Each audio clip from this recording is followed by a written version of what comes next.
That song kind of feels like the kind of mood we're all in this first week of Jan, you know, just trying to get through each day back to reality again. Now, we've been talking about New Year's resolutions. Maybe yours is to get fit and healthy. Maybe you want to take on a challenge and raise money for charity. Well, my next guest has done both, and not for the first time either.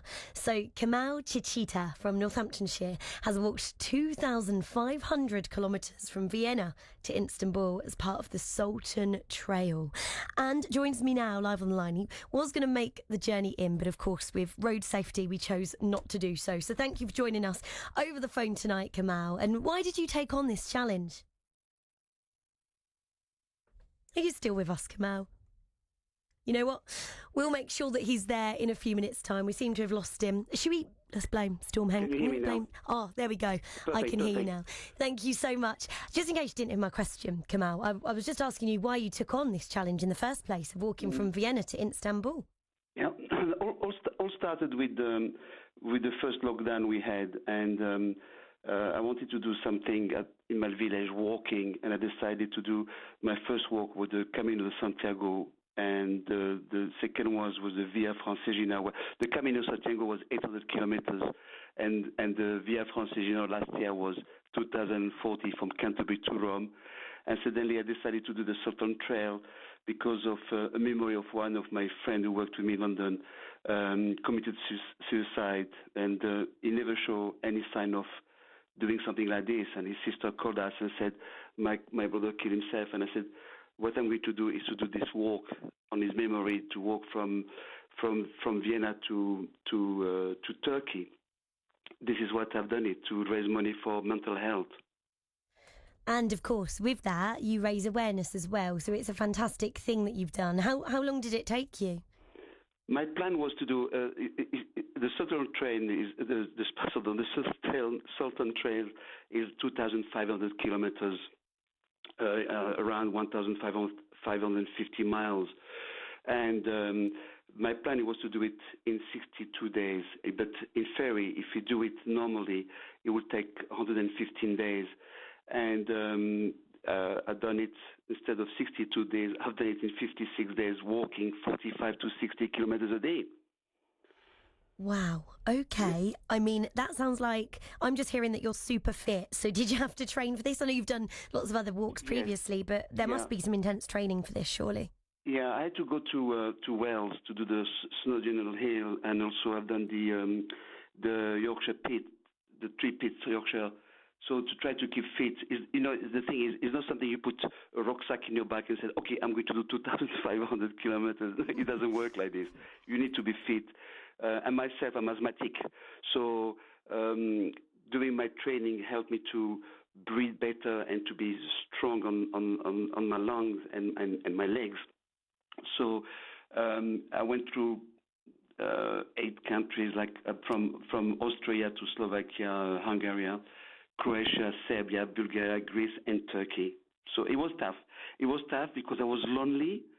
So, I wake up 2:30 in the morning, I get ready at 3 o'clock in the morning, do my video for my social media, and walk, and only stop twice to have a banana to give me back my strength and walk. And you are very lonely. But I've seen different culture. It was, different religions, and all together. It was fantastic. Well, yeah, we at home can only imagine the sights that you saw, but obviously strenuous at the same time. Where were you sleeping?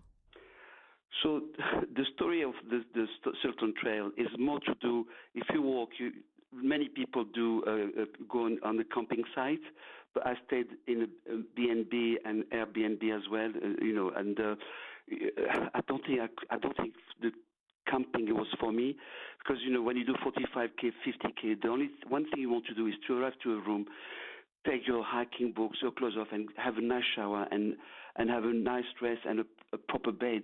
It's impossible if you do this. But if you do 10 or 15k every day, I think camping will be different. But it's very tiring and mentally also very, Yeah, I'm right there with you. I think I'd need the same. How did you feel when you reached your destination? Obviously, you would have been happy. That's an obvious emotion, but there must have been quite a few others there too. Yeah.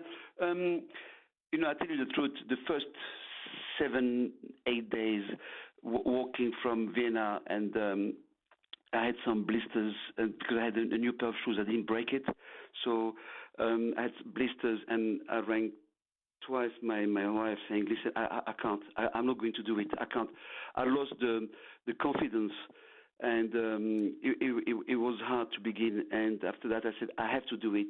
I have to do it. There's a reason why I want to do it. I want to help other people who suffer in silence. Men suffer more than ladies. Ladies, they talk to each other, they cry, and they help each other. A man keep it for himself. There's no sign of crying or no sign of trying to find someone to help." And I said, I have to do it. And when I arrived to Turkey, it was joy and cry and celebration, and I said, thanks God, I finished it. This is it. I can't take it anymore. I mean, it's such an amazing achievement. And I mean, obviously, it's amazing for you. You must have got something out of this along the way. I mean, the sights you see, perhaps the people you meet. How was the experience for you overall? Yeah, not only the people you meet. You see, I used to work in the cities, and in the city you don't see the sunset, sunrise. You don't see a land of sunflowers waiting to worship the sun. That's what I said. I was looking at when I was walking, and I stopped to see the sunrise, and suddenly I could see the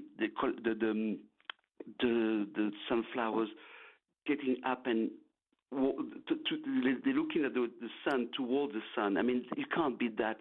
To see the sun coming up and to see coming down, and to see, walking in the forest, and you see a wild boar family walking with the little ones, and it was fantastic. And I meet many people. My religion, my faith, I'm a Muslim, so I met a lot of people of different religion, and I went to the churches to pray with them, and I went to the mosque to pray, and people were very nice and kind, and but the one thing they could not understand why I have a rucksack, 17 kilograms, and walking all through the town, the villages. They could not understand that. They said, we've never seen these things before. We didn't. I bet. Oh my goodness, you made it even harder for yourself there then. I mean, incredible. Such an inspiring story, just what we need at this time of year. How much money did you raise in the end for Mental Health Foundation? Yeah, I raised £5,323 and I think 15 pence. That's what I raised. And the thing is, to tell you the truth, I didn't have any sponsors, everything. My 3 walks, I've done them on my own with my own money and everything. So, and every day I was begging on Facebook, on social media, saying, please, I need this money. Please help me to raise this money. My goal was to do £8,000. I'm happy with this £5,000. So I'm really, really happy. And I hope this money will help other people who are suffering in silence and hopefully they will listen this on the radio. And like I said, myself, I was walking and I was starting to be affected. And the only thing to be is to be strong and to discuss and to talk about it to the people. And the people are here to support. There's no shame to cry. There's no shame at all. Not at all. Not at all. Not at all. Well, thank you so much for sharing your story. You've painted a beautiful picture of some of the sights that you saw on the way. Just before you go, though, is there another challenge that you're going to be doing this year, or are you hanging up those walking boots? No. While I was walking, and I had only 300 kilometers to arrive to Istanbul, I had a phone call from a friend of mine who works in hospitality, and I retired, and he asked me, Kemal, I've got something for you. Can you help us? So I took a challenge. Another challenge is to work in a hotel in Exeter. It's called Hotel Indigo. And I think it's better for me to do some work than doing a long walk. I don't know. Maybe I'll get a dog and I'll settle down at home. I love that. Well, Northamptonshire is full of great walks. Kemal, it's been a pleasure to speak to you. You should be really proud as well. And well done. How amazing is that? Kemal Chichita there from Northamptonshire. He's walked from Vienna to Istanbul in 56 days and raised over £5,000 for the Mental Health Foundation. And I really enjoyed that chat with him. What an inspiration.